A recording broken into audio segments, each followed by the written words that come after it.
Estamos de volta com mais um programa Entre Amigos, né? E eu estou aqui com, além de uma amiga, né? Justamente fazendo jus ao nome do programa, doutora Daniele Ferreira, advogada, né? Ela trabalha junto, principalmente na causa animal, presidente do ISDA, né? E estamos aqui debatendo um assunto bastante salutar, né? Referente às prerrogativas da advogada gestante, né? Independente também de ser advogada, doutora, existe o direito das gestantes, né?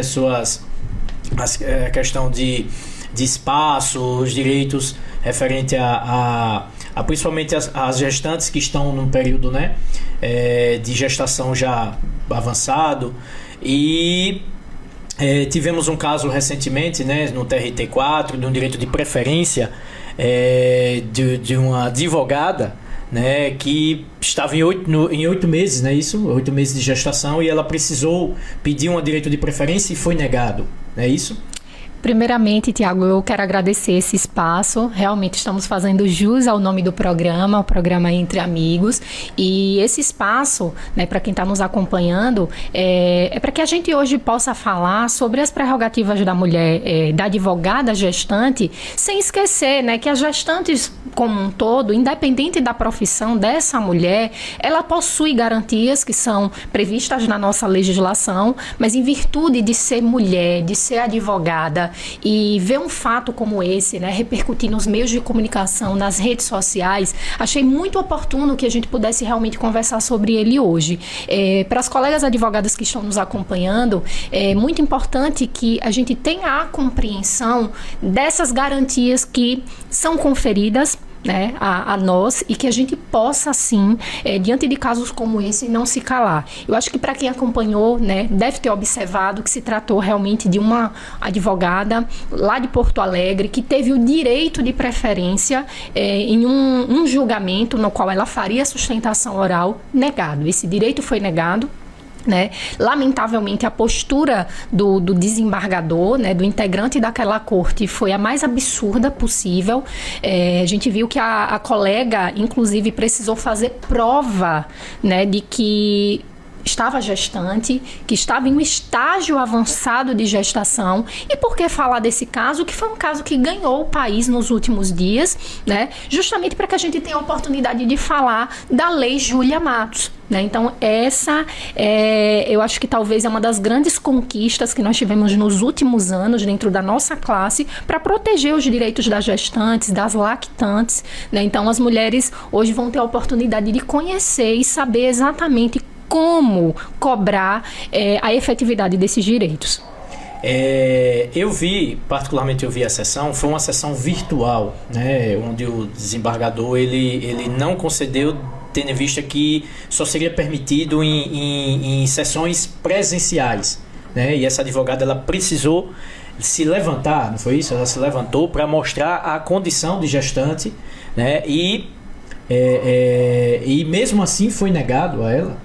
Exatamente. E quando a gente percebe uma violação, né, de um direito como esse, a gente sempre se pergunta como a nossa entidade de classe, como a OAB, né, ela vai responder a um caso como esse. O magistrado, ele alega que esse direito de preferência ele só poderia ser exercido em uma sessão presencial.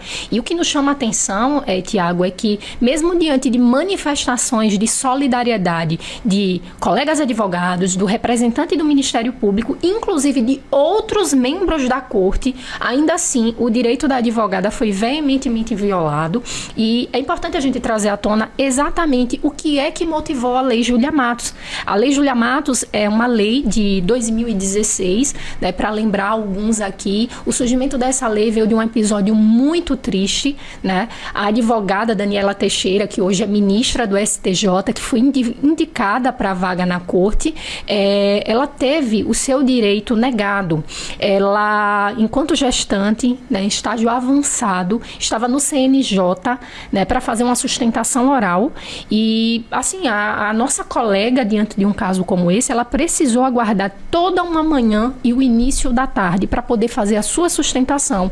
E saiu de lá, do Conselho Nacional de Justiça, diretamente para o hospital, com fortes contrações. A filha dela nasceu, a Júlia, por isso o nome da lei, né, passou 61 dias na UTI, né, justamente em virtude da sua condição de prematura, provavelmente ocasionado por todo o estresse, por toda a tensão e tamanho desrespeito. Então, esse fato que chocou o país, chocou a comunidade jurídica, sensibilizou. E a Daniela Teixeira, de forma muito brilhante, encampou essa luta para, de fato, conquistar direitos para a mulher advogada.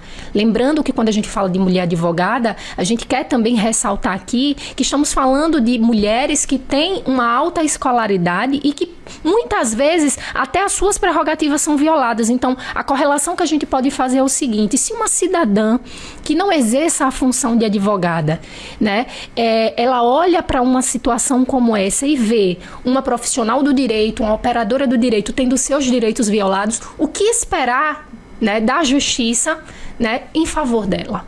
Então, esse é o questionamento que fica. Perfeito, perfeito. Se uma profissional tem as suas prerrogativas, né, faz jus à defesa da cidadania, né, que é o advogado, ele representa o seu cliente. Quer dizer, se o direito dela não é garantido, imagine quantas gestantes, né, passa por uma situação de constrangimento, né?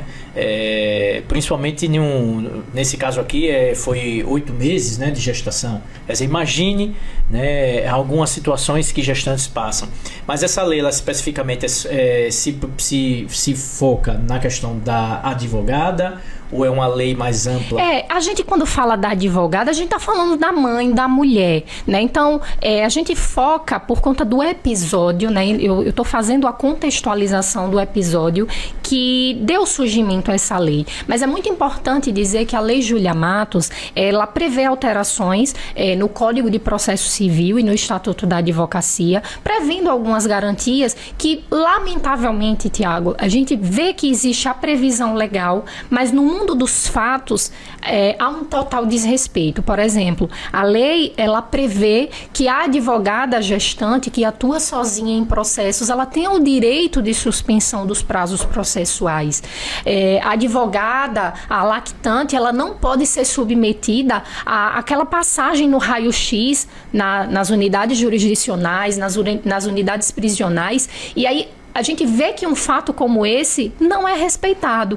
A gente está falando aqui do caso da colega do TRT, lá de Porto Alegre, mas no ano passado nós tivemos uma declaração infeliz de uma advogada que teve o seu direito, né, eu acho que ao adiamento da audiência negado, e simplesmente o desembargador emitiu a infeliz frase de que gravidez não é doença. Nós tivemos o caso da advogada que teve um verdadeiro constrangimento também, quase tendo que ser submetida a passar pelo detector de metais. Isso durante a execução do seu trabalho. Então, a gente percebe que a mulher como um todo, independente de ser advogada, de ser médica, dona de casa, né, aquilo que nos une enquanto mulheres, né, a gente tem esse sentimento de que a gente precisa a todo momento estar lutando pelo óbvio, né? Então, eu acho que esse episódio que aconteceu nos últimos dias nos traz a mensagem de que enquanto mulheres, independente da escolaridade, da classe social, da religião, nós temos muito a lutar. E esse é o desejo, né, de quem está do lado de cá, principalmente porque nós temos um compromisso com o Estado Democrático de Direito, né, com os direitos humanos, né, com a cidadania, com os valores republicanos. Então, é inaceitável que nos dias de hoje a gente consiga ainda visualizar esses episódios no nosso país. É lamentável mesmo, é bem triste a situação, mas que bom que nesse caso aqui profissionais, né, inúmeros colegas cederam o tempo, mesmo assim o desembargador, o juiz, o magistrado não acatou, né, e gerou esse constrangimento. Mas aí eu quero agradecer, foi uma oportunidade ímpar pessoalmente, né, para esse apresentador, porque eu estou entrevistando não só uma profissional competente, mas uma grande amiga. Quero lhe agradecer. Eu que agradeço, Tiago, essa entrevista. Quero agradecer também a vocês que nos acompanharam. né? E que próxima semana voltaremos com mais um programa Entre Amigos. Um abraço e até lá.